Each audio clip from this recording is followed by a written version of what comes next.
कोई घर में घुसकर सफल हमला करे, वो भी एक ऐसा घर जिसका नाम है रशिया। यानी कोई तो वजह रही होगी।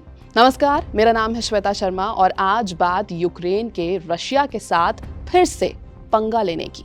स्पाइडर्स वेब यानी मकड़ी का जाल, यानी ऐसा ऑपरेशन जिसमें दुश्मन उलझ कर रह जाए, यही था यूक्रेन के डेयरिंग ऑपरेशन का नाम। इस ऑपरेशन में FPV ड्रोन्स के जरिए रशिया में 41 वॉर प्लेन्स को क्षति पहुंचाई गई। सबसे हैरानी की बात है कि ये ड्रोन्स रशिया में 4000 किलोमीटर से ज्यादा का डिस्टेंस कवर कर अलग अलग जगहों पर एक्सप्लोड हुए थे। ये ड्रोन्स इतनी अंदर पहुंचे कैसे? रशिया क्यों इन्हें ट्रैक नहीं कर पाया? तो आपको ट्रोजन हॉर्स की स्टोरी तो याद होगी। कुछ वैसा ही किया है यूक्रेन ने। यूक्रेनियन ऑपरेटर्स ने छोटे छोटे एक्सप्लोजिव से भरे ड्रोन्स को लकड़ी के शेड्स में छुपाया। फिर ये शेड्स ट्रक्स के थ्रू रशियन एयरबेसेस के पास ले जाए गए। जब शेड्स अपनी जगह पहुंच गए तब उनके रूफ्स को रिमोटली एक्टिवेट किया गया और वहां से क्वाडकॉप्टर्स का स्वाम निकालकर एक कोऑर्डिनेटेड ड्रोन अटैक लॉन्च किया गया। इंडस्ट्रियल वेयरहाउस में शॉर्ट रेंज ड्रोन्स को स्टॉक किया गया था। लकड़ी के शेड्स के मेटल रूफिंग को हटा दिया गया था और ड्रोन्स को बीम के बीच में सेट किया गया था।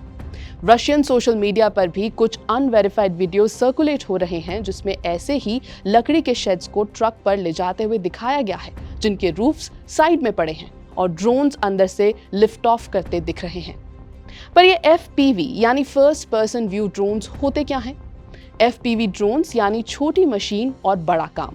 फर्स्ट पर्सन व्यू ड्रोन्स छोटी सी उड़ने वाली मशीन होती है जिनके फ्रंट में एक कैमरा लगा होता है। ये कैमरा लाइव वीडियो भेजता है एक स्पेशल गॉगल्स में जो ड्रोन ऑपरेटर पहनता है। ऑपरेटर को वही दिखाई देता है जो ड्रोन देख रहा होता है, जैसे वो खुद ही ड्रोन के कॉकपिट में बैठकर इसे चला रहा हो। इससे ड्रोन को बड़े ही प्रिसाइज तरीके से उड़ाया जा सकता है। छोटी जगहों के बीच या अनइवन टेरेन पर भी इसे उड़ाने में दिक्कत नहीं होती। शुरू में ये ड्रोन्स रेसिंग और हॉबी के लिए बनाए गए थे, लेकिन अब ये जंग के मैदान में भी यूज हो रहे हैं। FPV ड्रोन्स को अब एक्सप्लोजिव से फिट किया जाता है और डायरेक्टली एनिमी टारगेट्स पर उड़ाकर टकरा दिया जाता है, जहां जाके ये ब्लास्ट कर जाते हैं। अटलांटिक काउंसिल के मुताबिक ये ड्रोन्स इसलिए भी पॉपुलर हो रहे हैं क्योंकि ये सस्ते होते हैं, लेकिन आर्मर्ड व्हीकल्स को उड़ा सकते हैं या एनिमी पोजीशंस को डैमेज कर सकते हैं। और ये सब हुआ जब अमेरिका बढ़ चढ़कर दोनों देशों से पीस टॉक्स करने के लिए कह रहा था, लेकिन ज़ेलेंस्की ने इस बड़े हमले के बारे में पहले से ही बता दिया था। मार्च 2025 में यूक्रेन ने बताया था कि ड्रोन्स की प्रोडक्शन बढ़ाएगा। 4.5 मिलियन FPV ड्रोन्स खरीदने की बात खुद यूक्रेनियन मिनिस्ट्री ने की थी और ये नंबर साल 2024 से ट्रिपल था। Minister of digital transformation Mykhailo Fedorov ने ही army of drones initiative launch किया था, वो भी इंटरनेशनल पार्टनर्स की मदद से।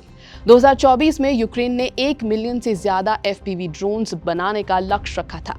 इन ड्रोन्स को कहां से खरीदा गया, इसकी जानकारी यूक्रेन ने किसी को नहीं बताई, लेकिन इतनी बड़ी मात्रा में ड्रोन्स बनाना एक अकेले देश के बस की बात नहीं है। इसीलिए कंपोनेंट्स, फंडिंग और रिसर्च एंड डेवलपमेंट में USA, Germany, UK, Taiwan, Poland और चेक रिपब्लिक शामिल हैं। आपको बता दें कि मोटर्स एंड प्रोपेलर्स चाइना से इंपोर्ट करता है Ukraine, flight controllers China, Germany, Poland से, इलेक्ट्रॉनिक स्पीड कंट्रोलर्स चाइना से, video transmitters, receivers, control links China और जर्मनी से, FPV कैमरास भी चाइना से। ताइवान और साउथ कोरिया भी हाई क्वालिटी इलेक्ट्रॉनिक्स प्रोवाइड करते हैं। इसके अलावा यूक्रेन खुद भी FPV प्रोडक्शन बढ़ा रहा है। लेटेस्ट अटैक में बनाए गए ड्रोन्स डोमेस्टिकली प्रोड्यूस्ड हैं। यूक्रेन ने ड्रोन्स बनाने में अपनी क्षमता बढ़ा ली है, वो भी लोकली मेड कंपोनेंट से। तो इससे मास प्रोडक्शन होगा, कॉस्ट कम होगी और प्रीमियम फीचर्स ऐड कर सकेंगे। मोस्ट इंपॉर्टेंटली, चीन पर डिपेंडेंस कम हो जाएगी। इसके अलावा यूक्रेन को मदद पहुंचाने वालों ने तो सरेआम कहा था कि यूक्रेन की मदद करेंगे। सबसे ज्यादा एड कमिट करने वाला देश अमेरिका है, जिसका टोटल सपोर्ट लगभग 128 बिलियन डॉलर्स के आसपास है। इसके बाद नंबर आता है यूनाइटेड किंगडम और जर्मनी का, जो ओवरऑल कमिटमेंट में टॉप पर हैं। यूरोपियन यूनियन ने भी मिलकर यूक्रेन को अप्रॉक्सीमेटली 124 बिलियन डॉलर्स का सपोर्ट कमिट किया है।